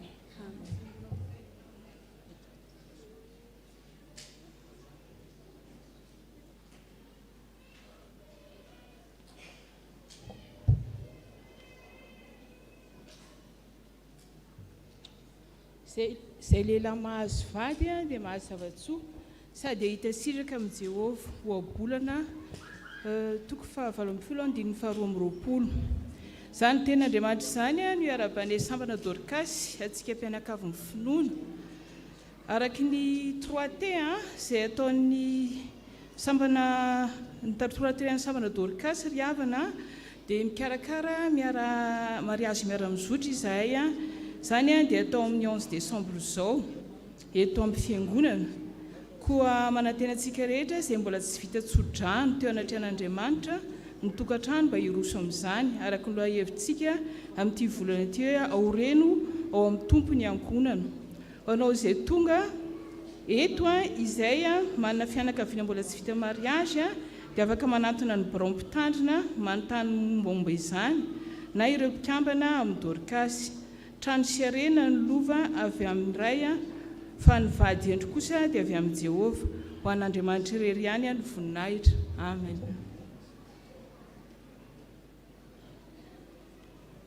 Misaotra ny tompontsika ny amin'ny izany raharahan'ny fiangonana izany. Misy ny fandraisana ny fanasan'ny tompo aorian'ny fiangonana tapany voalohany dia asaina ianareo vahiny modatabatra aminay. Iroso amin'ny rakitra isika, ero ny tokom-pihira, eo ny dekona andamina.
telo amby enimpolo amin'ny fitonjato ny andininy voalohany sy ny faharoany.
Tanteran'Andriamanitra aminao zao tsodrana zao. Ary Andriamanitra ny fiadanana nena masinareo samy ho tanteraka rovana avokoa ny fanahinareo. Ny ainareo ny tenanareo tanteraka tsy hanantsina amin'ny fiavian'i Kristy tompontsika. Ho tahina raha mandeha, ho tahina raha mitoetra, ho tahina raha miditra, ho tahina raha mivoaka ny tokantranonareo. Amen.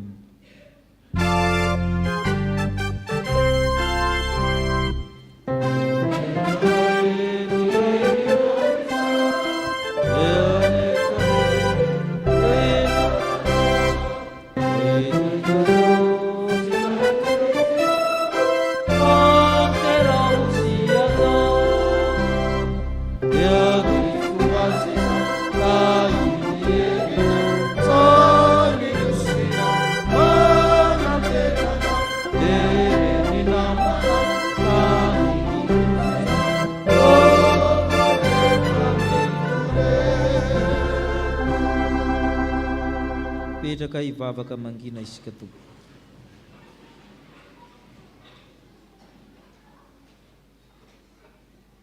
Ho an'Andriamanitra ireny ny voninahitra amin'ny anaran'ny Ray ary ny Fanahy Masina.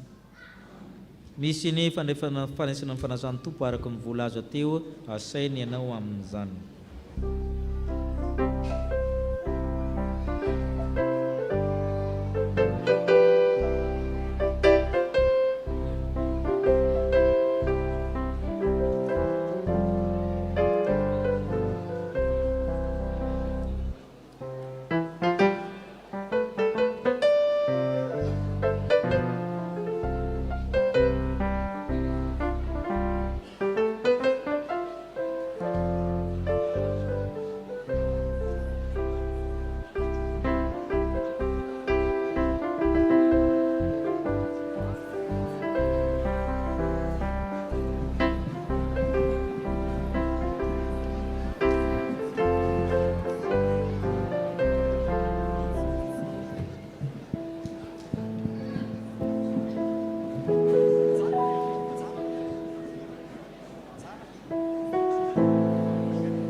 Andriamanitra masina.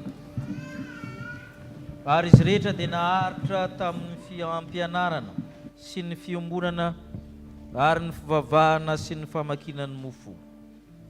Ary nakeo ankanjany tempolo isan'andro izy, ary noray saina isan'andro, ka namaky ny mofo tao an-trano ka ninan-kanina tamin'ny fifaliana sy ny fahatsoran'ny tompo. Niderin'Andriamanitra mandrakariva izy ireo, ary dia nolomonjena nampiny tompo isan'andro ho isan'ireo. Izany ny fiangenan'ny fiainan'ny fiangonana voalohany izany, izay miivo amin'ny tenin'Andriamanitra sy ny sakrameta, dia ny fanasan'ny tompo no mbola iainan'ny fiangonana mandraka ankehitriny, ko asan-drato amin'ny tompo ny fonareo. Fantatra fa tompon'ny tompo sy mpanjakan'ny mpanjaka ianao Jesosy Kristy, Andriamanitra avy amin'ny Andriamanitra nateraka fa tsy natao miray amin'ny zavatra rehetra, manana ny fahefana rehetra nandandra sy ty ambonin'ny tany. Mideranao mankalaza anao ny serafimy sy ny kerubim rakotry ny ely amin'ny araky anjely, ny anjely tsy ombian'ny alina, ny mpaminany sy ny apôstôly, ny martiora, ireo olom-boavitra efa sambatra aminao. Izahay na dia mbola ety ambonin'ny tany aza dia mianta amin'ny fanamasina mba azo ioby sy ankalaza ka anao hoe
ny teny fanorenana zao sakrameta masina izao. Fa Jesosy tompo tamin'ny alina izay namadiana azy dia nandray ny mofo, ary rehefa nisaotra izy dia novakiny ka hoy izy, raha iso anty ny tenako izay omena ho anareo, izao no atao fahatsiarovana ahy. Dia arak'izany koa ny kapoaka, rehefa ninana dia hoy izy, misotroa amin'ity anareo rehetra fa ity ny drako, dia ny amin'ny fanekena vaovao izay alatsaka ho an'ny rehetra ho famelan-keloka, izao no atao fahatsiarovana na oviana no misotro ianareo. Fa na oviana ireny mihinana itony mofo sy misotra amin'ny kapoaka dia manambara le fahafatesan'ny tompo ianareo mandra-piaviny. Mivavaka isika. Ry tompo ranaizy nandanitro indreto izay manao ny fahatsiarovana nahatongavany zanako olona, ny fijaliany ny fahafatesany fitsangana amin'ny toeran'ny maty, izy dia niakatra amboninahitra ka mifona eo ankavanan'ny ray. Ary izany mahatonga anay miandry sy mitaloha ny fiverenana, ko mba hahafianany voninahitra ao ny fanatim-pisaoranay ray io, ta io tanteraka sakrameta masina izao. Hoendry Kristy le tokana, Kristy le tanteraka, Kristy le natena indray mandeha monjo anay teo amin'ny azo fijaliana. Ry tompo ray anan-danitro, ny fanahy mahery, le fanahy miara-milaza amin'ny fanahinay fa zanak'Andriamanitra zay, le fanahy mpampianatra, mpananatra, izany fanahy izany meo anay ahatsiarovanay tafary marina tokoa amin'ny nofo mandrany Kristy rehefa miombona amin'ny mofo sy divay zahay. Ny fanahy no mahary, mamelona, manamasina, manome ny fanomezam-pahatsavana rehetra, ko mianta aminao zay ry fanahy masina. Hamasiny ny mofo manambara amin'ny tenan'ny Kristy, hamasiny torak'izany divay manambara andrany Kristy. Fanao Andriamanitra ko sara tanteraka ny tenin'ny zanakao, satria amin'ny alalan'ny Kristy sy miaraka amin'ny Kristy, ho aminao Andriamanitra iray tsy tokoa, mba mifiraisana amin'ny fanahy masina ny laza sy ny voninahitra rehetra mandrakizay. Amen. Ny mofo izay vakintsika dia firaisana amin'ny tenan'i Jesosy Kristy tompontsika, izay nivakina ho antsika, satria iray ihany ny mofo, isika koa dia tena iray ihany na dia maro aza, fa isika rehetra dia samy nandray amin'izany mofo iray izany avokoa. Ny kapoaky ny fisaorana izay isaorantsika dia firaisana amin'ny ranon'i Jesosy Kristy tompontsika, ny ranon'ny fanekena vaovao izay nalatsaka ho antsika. Oe Jesosy Kristy tompo andeha, fefavotra avoka zao ny zavatra rehetra. Amen.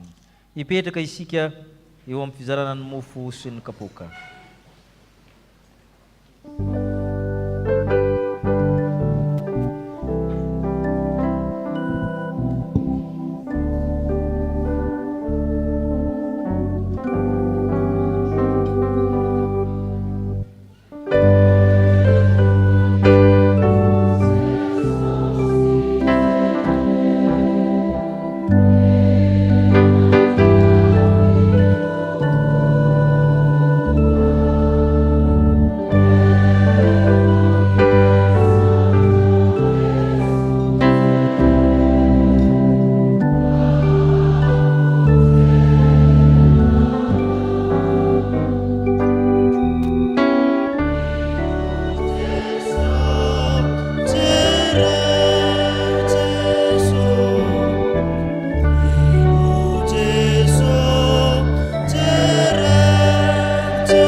izany ka zarao amin'ireo fianakaviana masina ao amin'ny tompo.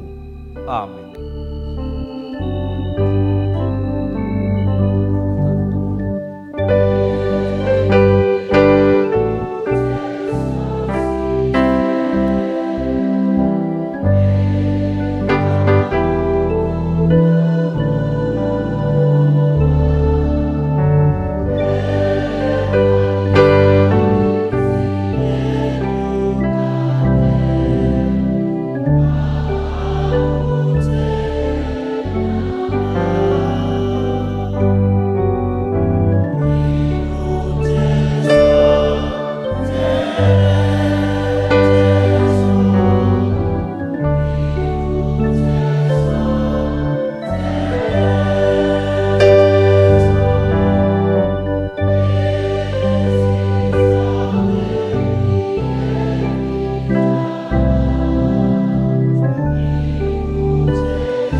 mitsangana isika anetritena.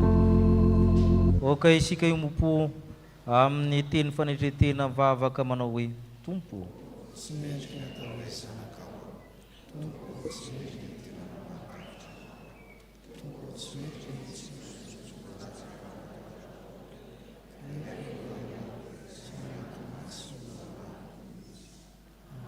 Ny mofo hohaninay ry Jesoa.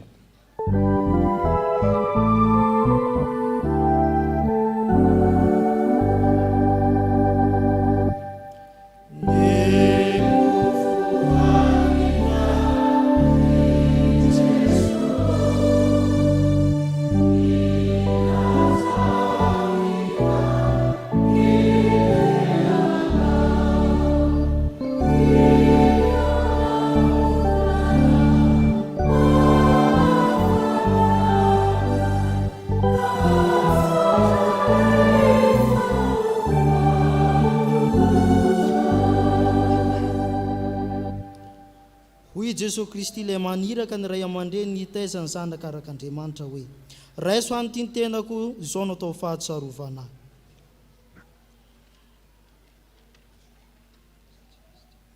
Misotro ny divay izahay izao.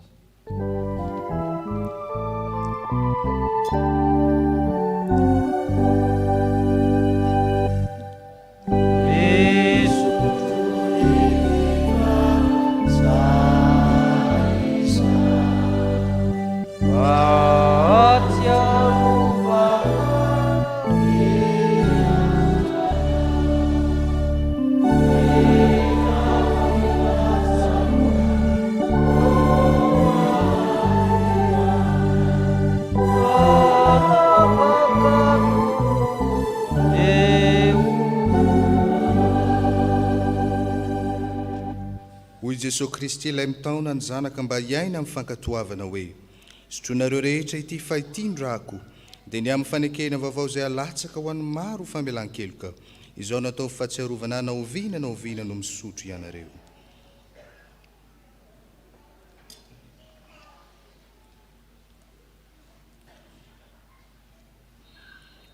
Misaotra anao izay Tompo fa efa nandray arak'izay mety izao sakramenta masina izao manambara ny maha-olom-baovao anay ny fianakaviana masinao aminao ary manana ny fiainana mandrakizay. Maranatha, avia Jesosy Tompo. Amen. Hoy ny Tompo aminao izay avy niomana tamin'ny raha amin'ny Kristy sy ny nofony. Alatsao tsara ao am-ponareo ny teniko amin'ny fanahinareo ary fezo famantarana amin'ny tananareo. Ataoviko fe fampatsiarovana ambonin'ny andronareo ampianarony zanakareo izany ka resao na mipetraka ao an-tranonao ianao na mandeha eny an-dalana na mandry na mifo. Soraty amin'ny tolambarabaran'ny tranonao mba vadinao mba ho maro andro ianareo ary maro ny andro ny taranakareo ary ho sambatra anareo amin'ny tany izay nomenanareo. Amen. Hipetraka amin'ny fifaliana isika noho ny rakim-pisaorana.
Ianareo aneny Tompo ka iaro anareo, ampamirapiratra amin'ny tavana aminareo aneny Tompo ka iantra anareo, nanatra ny tavana aminareo aneny Tompo ka anome anareo fiadanana.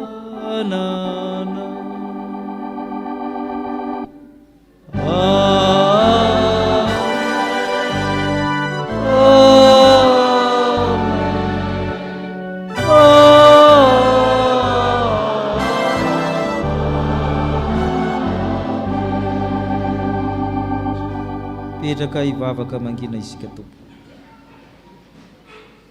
Ho an'Andriamanitra ireny ny voninahitra amin'ny anaran'ny Ray sy ny Zanaka ary ny fanahy masina. Amen.